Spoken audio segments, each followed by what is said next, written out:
ঘুটনি দিয়ে তৈরি করে নিলাম পারফেক্ট স্পঞ্জি কেক।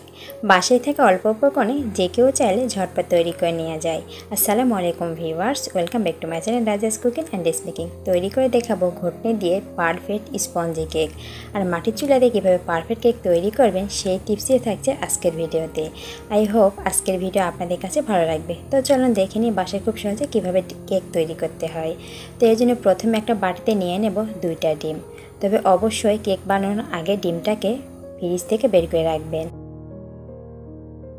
এখন ঘুটনি দিয়ে খুব ভালোভাবে ডিমটাকে ফেটে নিতে হবে।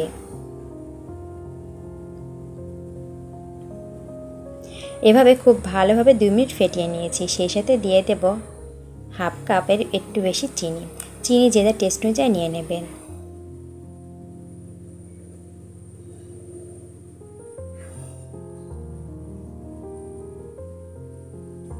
এভাবে অনবরত ঘেটে নেব। সেই ক্ষেত্রে চিনিটা খুব ভালোভাবে গলে যাবে। যদি হাতে সময় কম থাকে সেই ক্ষেত্রে চিনিটাকে ব্লেন্ড করে নিতে পারেন। খুব ভালোভাবে চিনিটাকে আমি গলে নিয়েছি। সেই সাথে দিয়ে দেব 10 টাকার গুঁড়ো দুধের একটা প্যাকেট। অবশ্যই গুঁড়ো দুধটা দিয়ে চেষ্টা করবেন, সেই ক্ষেত্রে কেকটা পারফেক্ট হয় আর খেতে কিন্তু মজা বেশি হয়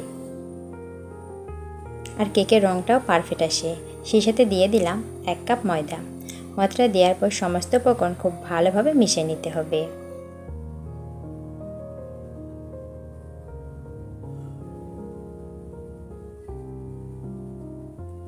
ভালোভাবে মিশিয়ে নিয়েছি। আরও কিছুটা ময়দা দিয়ে দেব।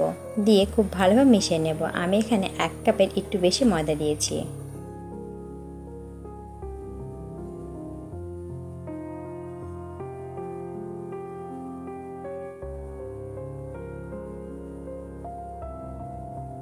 দিয়ে দেব বেশ খানিকটা তেল।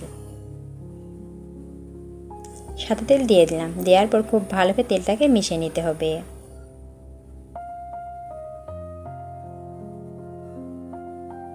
আর সেই সাথে দিয়ে দেব 1 চামচ ভ্যানিলা এসেন্স। ভ্যানিলা এসেন্স বাসায় খুব সহজে কীভাবে তৈরি করবেন তার ভিডিওটি অলরেডি আমার চ্যানেলে দেওয়া আছে, চাইলে দেখে নিতে পারেন। আর আমি ডেসক্রিপশন বক্সে লিঙ্কটা দিয়ে দেব। তো খুব ভালোভাবে মিশিয়ে নিতে হবে।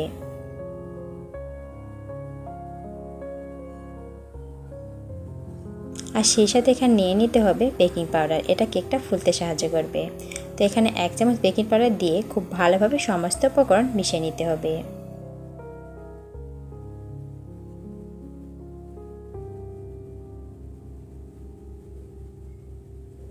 আর কেকের ঘনত্বটা ঠিক এমন হবে, খুব বেশি পাতলা কিংবা খুব বেশি ঘন না, মিডিয়াম সাইজে কিন্তু কেকের ব্যাটারটা তৈরি করতে হবে। সেই ক্ষেত্রে কেকটা হয় পারফেক্ট আর স্পঞ্জি।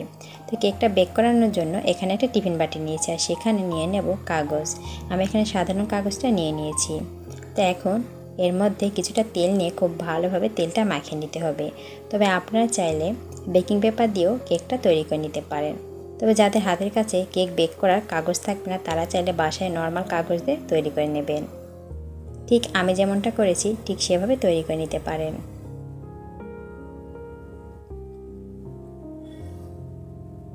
এখন এর মধ্যে দিয়ে দেব আগে থেকে যে কেকের ব্যাটারটা রেডি করেছিলাম সেটা দিয়ে দেব।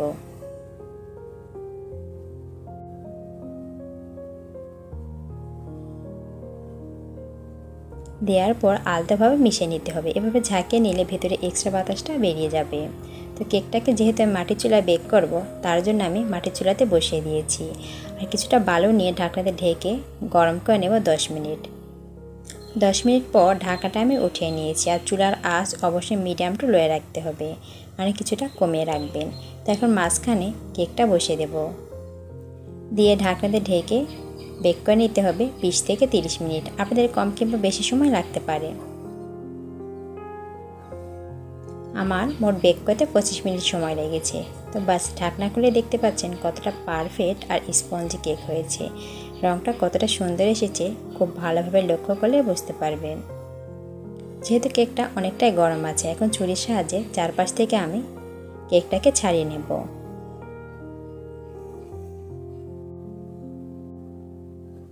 বাস খুব ভালোভাবে কেকটাকে উঠিয়ে নেওয়ার পর পরিবেশন করে নেব। বাসায় চাইলে খুব সহজে কিন্তু ঘুটনি দিয়ে কেকটি তৈরি করতে পারেন। খেতে কিন্তু ভীষণ মজার হয়। রঙটা কতটা পারফেক্ট এসেছে খুব ভালোভাবে লক্ষ্য করলে বুঝতে পারবেন। এখন নিচের এক্সট্রা কাগজটা আমি উঠিয়ে নেব। কতটা স্পঞ্জি আর পারফেক্ট হয়েছে, পারফেক্ট দোকানের মতো।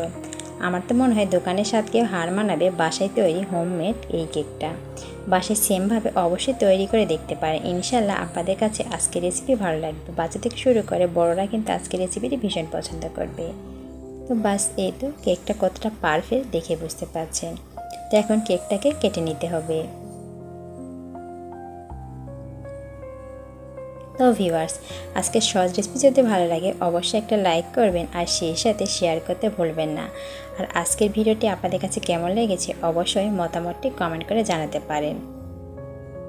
তো বাস এখন কেকটাকে কেটে পরিবেশন করে নেব।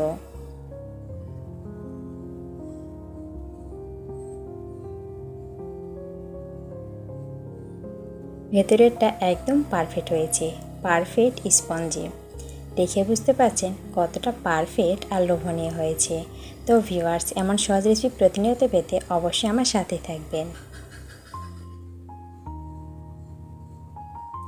দেখা হচ্ছে নেক্সট এপিসোডে। সেই পর্যন্ত সকলে ভালো থাকবেন, সুস্থ থাকবেন আর আপনাদের দর মাঝে মনে রাখবেন। আজকের মতো এখানেই বিদায় নিলাম।